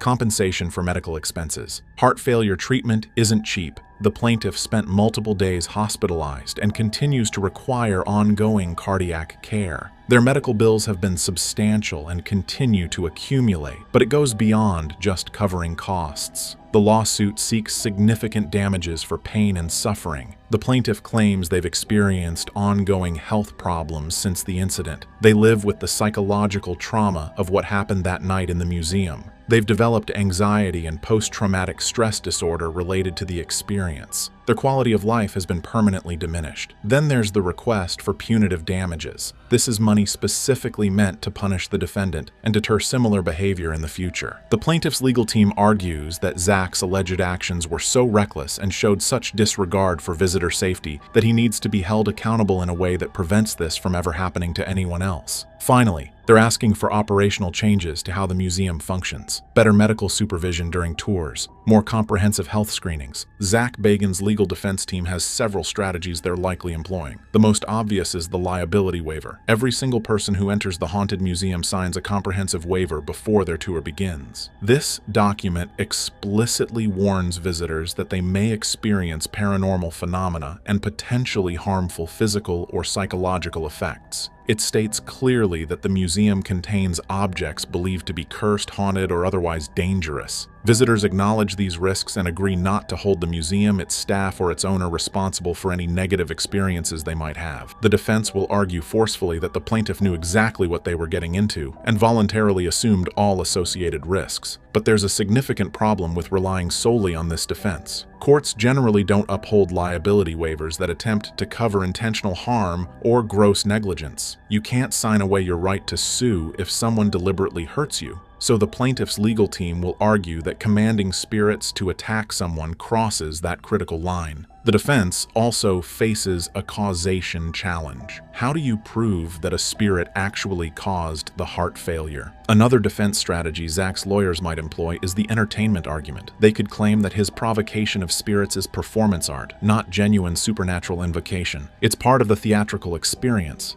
designed to create atmosphere and excitement for paying visitors. Think about traditional haunted house attractions. The actors jump out and scare you. They say frightening things. They create an intense, scary atmosphere. But everyone understands it's theater. Nobody expects actual supernatural harm to occur. The defense could argue that Zak's commands to spirits fall into the exact same category of entertainment. They're theatrical elements, meant to enhance the museum experience and give visitors the thrill they paid for. But this defense strategy has a potentially fatal flaw. Zak Bagans has spent his entire career insisting that his work is completely real. He's not an actor playing a character for the cameras. He genuinely believes in what he does and has said so repeatedly. He's written multiple books, given countless interviews, and made endless public statements affirming his sincere belief in the paranormal and the genuine dangers present in his museum. His own credibility and reputation work directly against him here. This lawsuit raises legal questions that courts have rarely, if ever, had to seriously address. Can you be held liable for a ghost's actions? At first glance, that sounds completely absurd. Courts don't generally recognize supernatural causation in civil cases. Ghosts aren't going to be named as defendants in lawsuits, but the plaintiff isn't actually claiming that a ghost directly caused their harm. They're claiming that Zak Bagans caused their harm through his deliberate and reckless actions. Think about it this way. If someone assures you that a bridge is completely safe when they know it's structurally unsound and about to collapse, they're legally liable when you cross it and get injured. It doesn't matter whether the bridge itself or gravity caused your injuries. Their negligent assurance caused you to take a dangerous action that resulted in harm. Similarly, if Zak commands spirits to attack someone, he's creating the dangerous situation. Whether spirits are objectively real or not becomes almost irrelevant to the legal analysis. His actions, his commands, his creation of an environment where someone genuinely believed they were under supernatural attack. That's what allegedly caused the medical emergency. Here's where things get philosophically and legally complicated. What if Zak Bagans genuinely, sincerely believes he can command spirits? Does his belief make his actions more negligent or less? One argument says that if he truly believes spirits are real and genuinely dangerous, he has an even greater duty of care to protect visitors from them. Imagine a zookeeper who genuinely believes tigers are dangerous predators. If that zookeeper opened the tiger enclosure and commanded the animals to attack visiting tourists, their sincere belief in the danger wouldn't excuse their actions. It would make them more legally culpable because they knowingly created a dangerous situation. The same logic could apply here. If Zak genuinely believes spirits can harm people, and he deliberately commands them to do exactly that, he's knowingly and intentionally creating a dangerous situation for paying customers who trusted him to keep them reasonably safe. On the other hand, courts typically don't validate supernatural beliefs as either legal defenses or as legitimate bases for liability. They can't start making official rulings on whether ghosts objectively exist. But here's the thing, they don't actually have to. The fundamental question isn't whether spirits exist. The outcome of this case will likely depend heavily on witness testimony. Multiple people were present during the alleged incident, and their accounts will be absolutely crucial. Some tour members corroborate the plaintiff's version of events. They confirm that Zak was actively and aggressively provoking spirits that night. They remember him using intense commanding language and specifically telling entities to show their power and affect the group. Several witnesses reported feeling genuinely frightened or uncomfortable with how intense the provocation became. They felt it crossed a line from entertainment into something more dangerous. Other people who were present that same night tell a very different story. They claim it was a completely standard museum tour, nothing unusual or out of the ordinary whatsoever. Zak was simply doing what he always does, what people specifically pay money to see him do. Nothing seemed particularly reckless or dangerous about his behavior. The visitor's sudden collapse appeared completely unrelated to anything Zak said or did. Then, there's the critically important question of museum staff testimony. Current and former employees may be called to testify about how common medical emergencies actually are at the haunted museum. The medical evidence in this case will be fiercely and expertly contested by both sides. The plaintiff's medical experts will testify that extreme psychological stress and overwhelming terror can absolutely trigger acute cardiac events, even in otherwise healthy individuals with no prior heart problems. There's a well-documented medical phenomenon called stress cardiomyopathy, sometimes known as broken heart syndrome. Intense emotional trauma can literally cause physical damage to the heart muscle. When someone experiences overwhelming fear, their body floods with stress hormones like adrenaline and cortisol. Heart rate and blood pressure spike dramatically. In susceptible individuals, this physiological stress response can trigger dangerous arrhythmias, heart attacks, or acute heart failure. The plaintiff's medical team will argue that the terror induced by genuinely believing a malevolent supernatural entity was attacking them, especially after Zak explicitly commanded it to do so, created exactly this kind of extreme, dangerous stress response. Meanwhile, Zak's medical experts will focus intently on identifying any possible pre-existing conditions. They'll thoroughly examine the plaintiff's complete medical history, looking for any prior cardiac issues,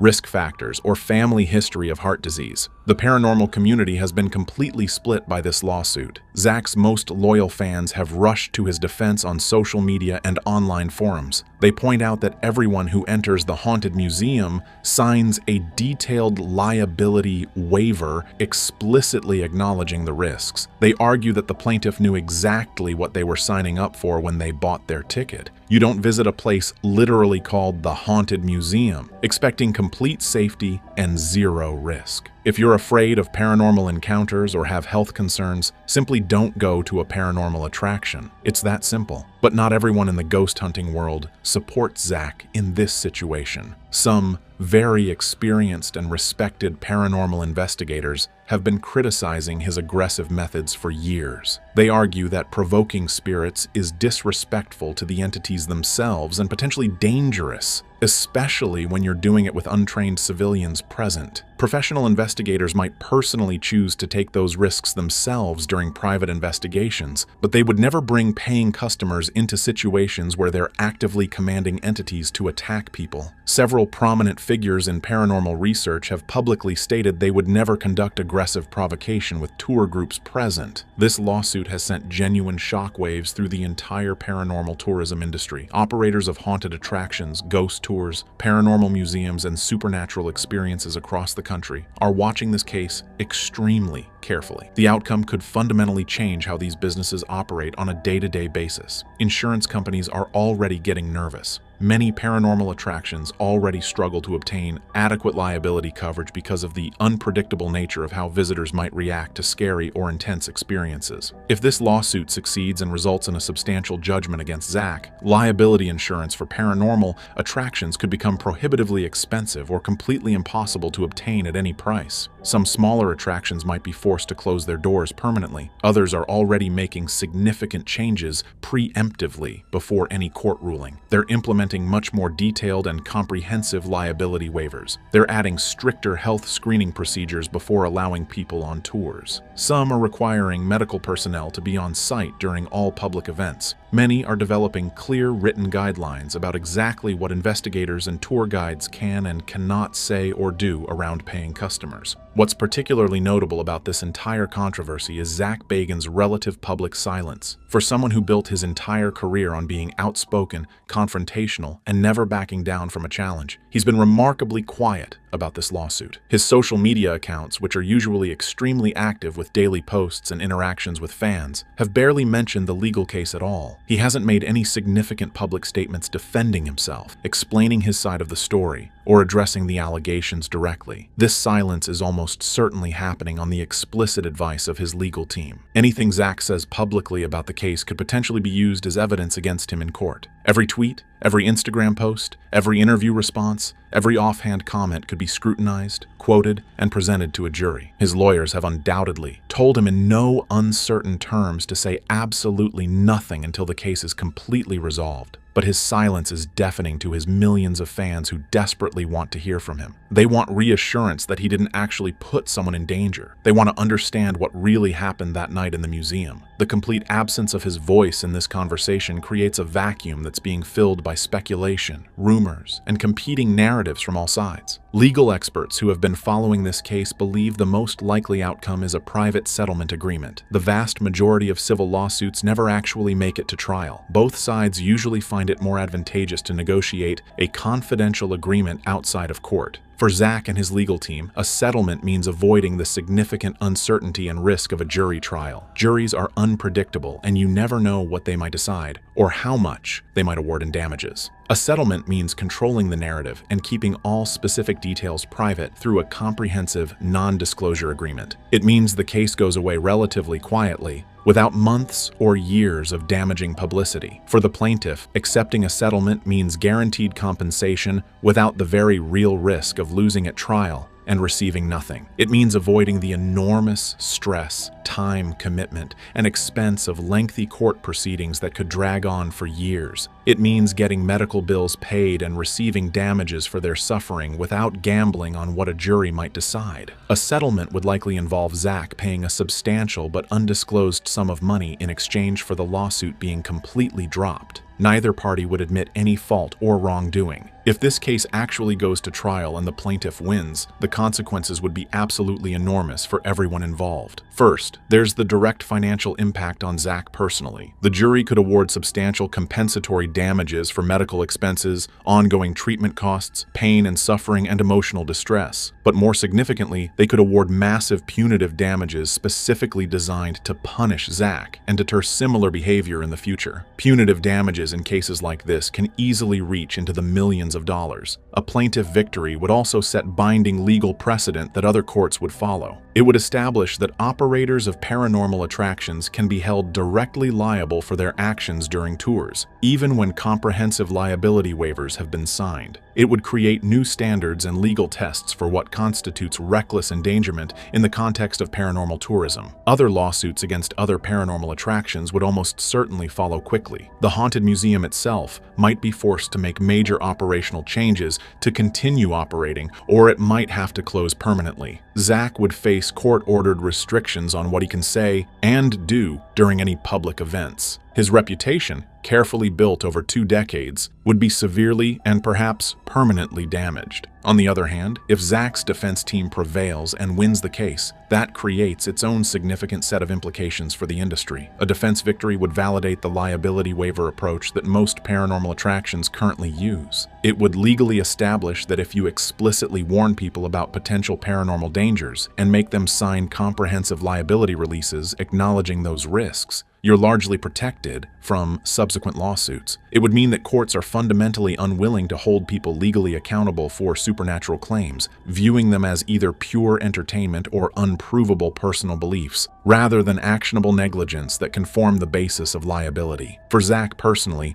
winning would mean complete vindication. He could publicly claim he did absolutely nothing wrong, and that the legal system agreed with him. He could return to his signature aggressive investigation style without any fear of legal consequences. The haunted museum would continue operating exactly as it has been with no required changes whatsoever. But a defense victory might also embolden even more extreme behavior throughout the paranormal tourism industry. If liability waivers legally protect operators no matter what happens during tours, what's to stop increasingly aggressive and potentially dangerous practices? Zak Bagans built an empire chasing ghosts. But now, it's his own demons haunting him. His high-profile relationship with Holly Madison collapsed in scandal after she accused him of cheating with not one, but allegedly up to 10 women. From shady dating app profiles to jaw-dropping TikTok confessions, the receipts are piling up. And as more women step forward, old rivals like Nick Groff hint that this is only the beginning. But one detail about Zak's private life, something Holly herself revealed, will shock even his biggest fans. Stay tuned as we uncover why Zak Bagans may finally have no choice but to say he's sorry. In the summer of 2019, fans were stunned to learn that Holly Madison, former Playboy star and reality TV personality from The Girls Next Door, had begun dating Zak Bagans, the eccentric frontman of Ghost Adventures. The romance sparked after Holly visited Zak's haunted museum in Las Vegas, a building filled with cursed relics, occult artifacts, and infamous objects tied to death and tragedy. What began as a chance encounter turned into an unlikely love story. The glamorous ex-playmate and the paranormal investigator known for taunting spirits in abandoned prisons and haunted mansions. The news immediately made headlines, partly because it seemed so improbable. Holly had just come out of a divorce and was raising her children in Las Vegas. Zak, meanwhile, was at the peak of his career as a paranormal entertainer, hosting Ghost Adventures, a show already 18 seasons strong, and operating his haunted museum, which had become a tourist hotspot. To many,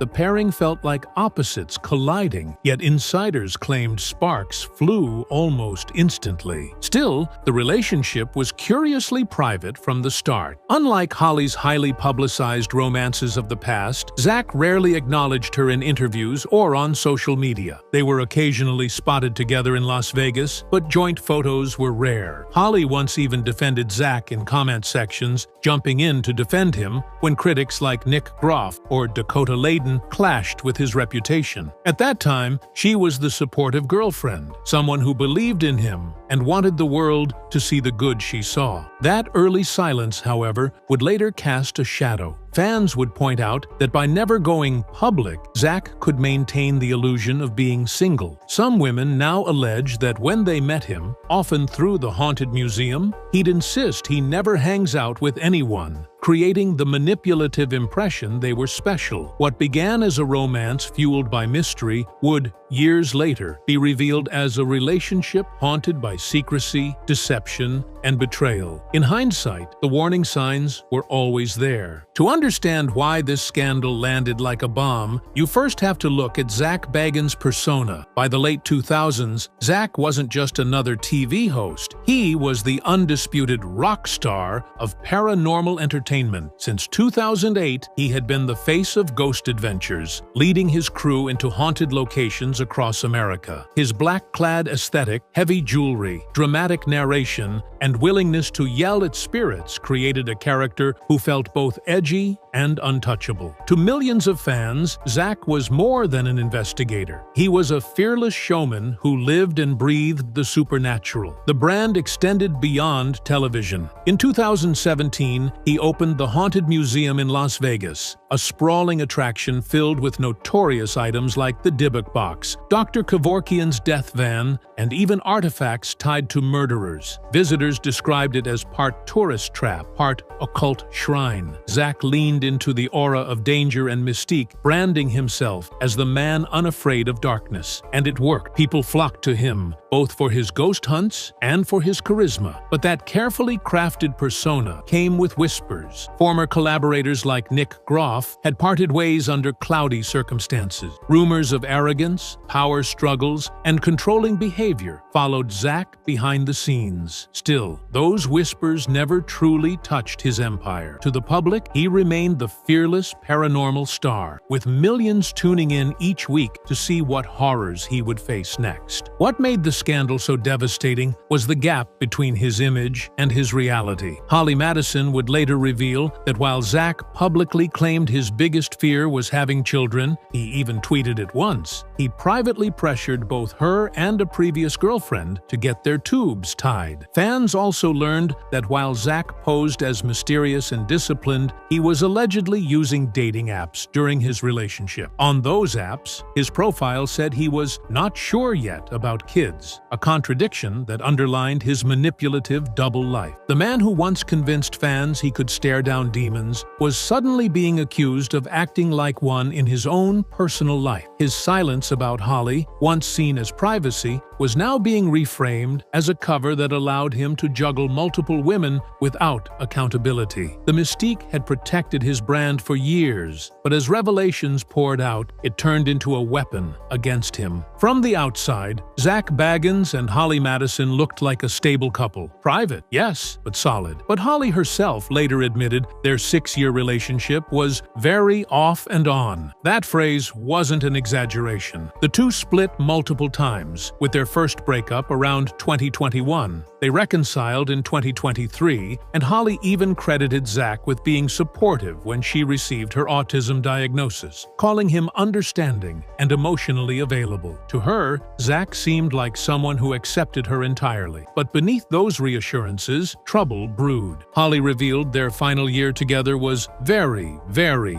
tumultuous. Breakups weren't uncommon, but this one felt different. In March 2025, Holly announced on her podcast that the romance was over for good. It was the first time she emphasized that finality, and fans quickly noticed a sign that set this breakup apart from the others. For the first time ever, Zak and Holly unfollowed each other on social media. To Holly's co-host and best friend, Bridget Marquardt, this was the proof the split was real. "That's when you know it's serious," Bridget commented. But while Holly was still outwardly civil, she was already beginning to learn things she hadn't known before. Suspicious screenshots of Zak's dating app profiles had started to land in her inbox. Women were reaching out, some cautiously, others with blunt details. Holly stayed quiet, possibly weighing what to do with this flood of disturbing revelations. Meanwhile, Zak maintained his public silence. He never mentioned Holly in interviews, never acknowledged the relationship officially, and never addressed the breakup. At the time, Holly hadn't yet exposed what she was learning, but the disconnect was glaring. For years, she had defended Zak publicly, commenting on videos, standing by him when controversies with Nick Groff or Dakota Layden flared up. Now, Holly was learning she had defended someone who may have been lying to her the entire time. The cracks in their storybook romance were no longer private arguments. They were about to explode into full-blown scandal. After Holly's announcement of the breakup, fans initially thought it was just another chapter in their on-and-off saga, but observant followers picked up on subtler cues. Holly grew quieter online, posting less and keeping her tone measured. Zak, on the other hand, carried on as though nothing had changed, promoting ghost adventures, pushing content from the haunted museum, and ignoring the topic of Holly completely. That silence began to look suspicious. Why wouldn't he even acknowledge a 6-year relationship ending? Meanwhile, rumors swirled. Holly hinted she had discovered Zak was on dating apps during their relationship, a discovery she later admitted was a big part of the reason we broke up in the first place. Screenshots circulated showing his active profiles. This contradicted his carefully curated image. The man who once said on Twitter that his biggest fear was having children, but who listed "not sure yet" under the kids section on dating apps to keep his options open.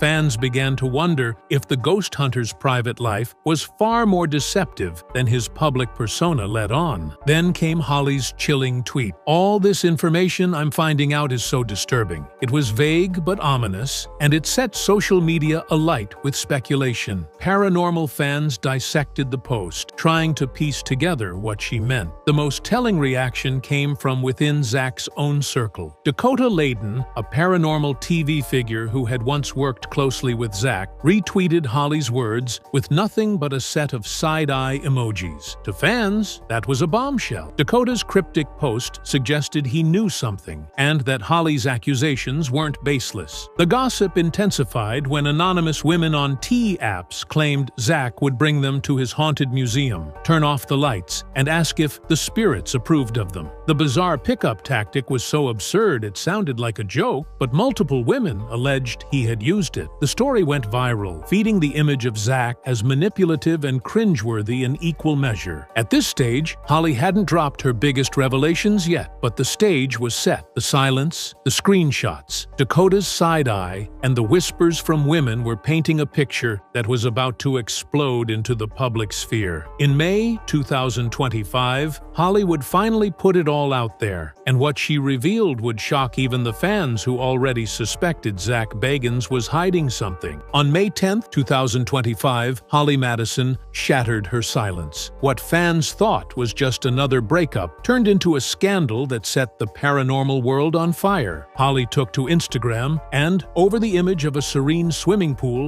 unleashed a revelation no one saw coming. "It's a perfect day for me, and not my ex, who I just found out was cheating on me with at least 3 other girls. Never too late to find out." Lol, the bluntness of her words, punctuated by that chilling lol, cut through the screen. What happened next was like watching a dam burst in real time. Holly continued updating her stories as messages poured in. Within hours, the number of women allegedly involved shot up to 4, then 5. By the end of the night, she announced the count had reached 7. The next morning, it jumped again. The number is up to 10 women with receipts now, for those keeping track. Alongside the statement, she posted a cheeky photo of Costco with the caption, "Some people were cheating in bulk." The dark humor struck a nerve and immediately went viral. This wasn't vague gossip anymore. It was an accusation of systemic betrayal spanning years. Holly explained on TikTok that she had only just started piecing things together, despite being with Zak for 6 years. "Over the 6 years we were together, he cheated on me with like 10 people. At least that's where the count is right now.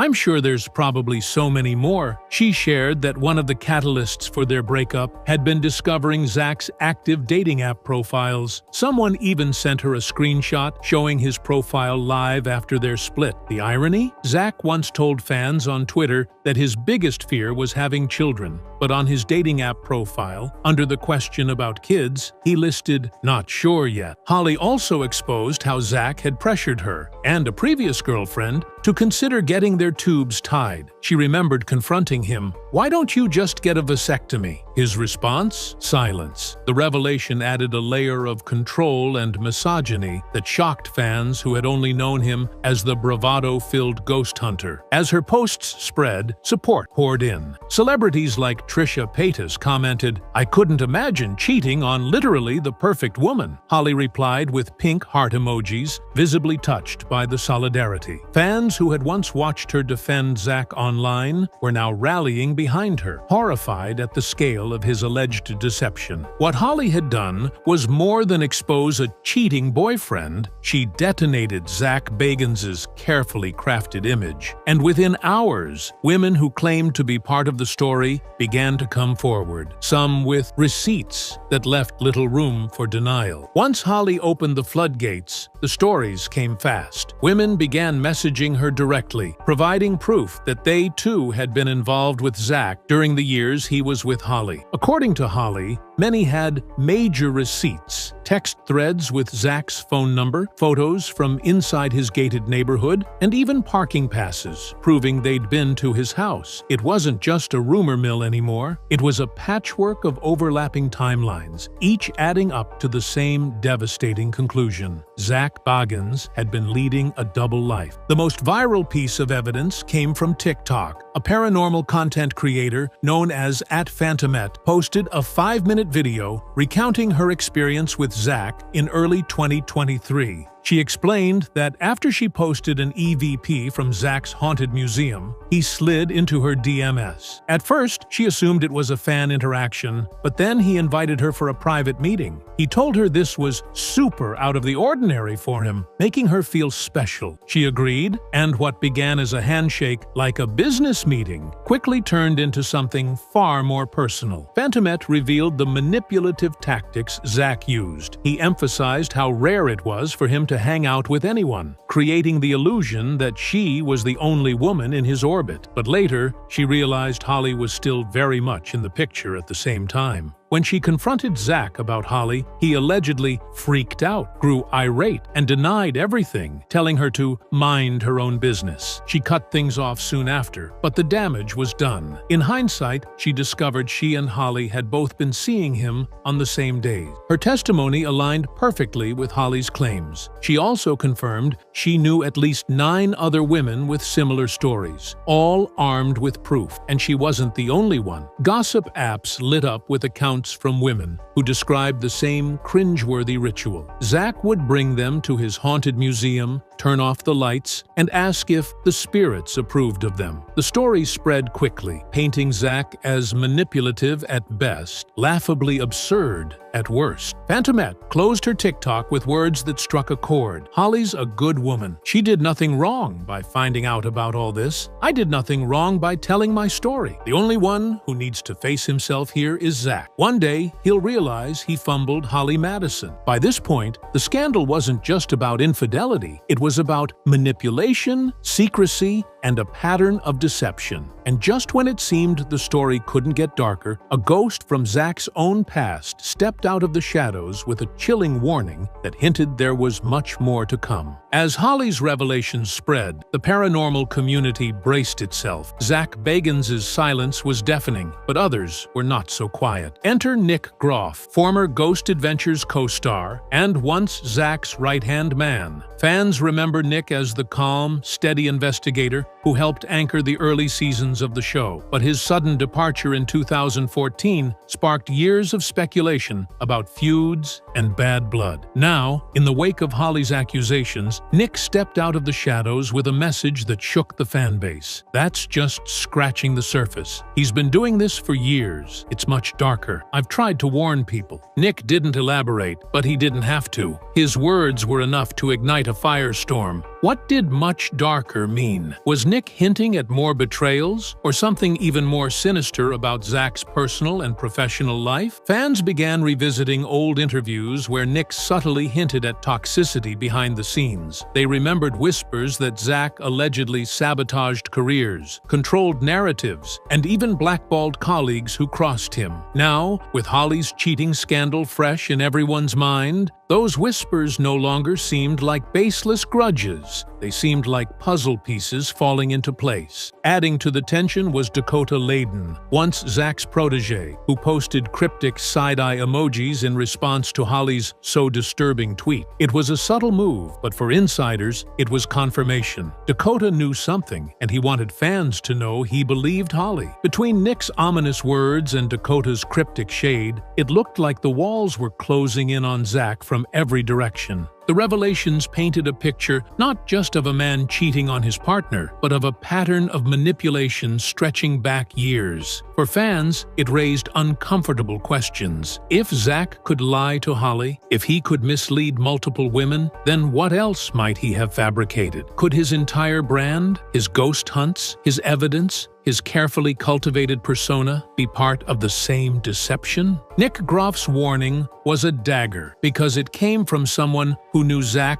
better than most. It implied that the scandal wasn't the end of the story, but only the beginning of a reckoning long overdue. And, for Zak Bagans, the reckoning was arriving in real time. By now, Zak Bagans' once unshakable image was in freefall. Holly's posts had gone viral. TikTok creators were dissecting Phantomette's testimony, and T-apps were lighting up with stories of women who had their own encounters with Zak. The haunted museum that once symbolized his empire became the butt of internet jokes. Memes mocked the spirits-approved pickup line, while reviewers left sarcastic comments like, "Great date spot if you like being one of 10. The fallout hit hardest among his fans. Zak had built a brand on credibility within the paranormal world. Love him or hate him, people tuned in because they believed he was serious about his work. But if he could lie to Holly Madison for 6 years, if he could juggle multiple women while presenting himself as single, How could anyone trust his integrity on screen? The scandal didn't just tarnish his private life, it cast a shadow over his professional career. And still, Zak remained silent. No statement, no denial, no apology. That silence, once a tool for building mystique, now looked like cowardice. Fans grew restless, demanding answers. Some defended him, saying Holly was bitter, but as more receipts piled up, texts, screenshots, overlapping timelines, the defenders grew quieter. Silence in the face of a cheating scandal might be survivable,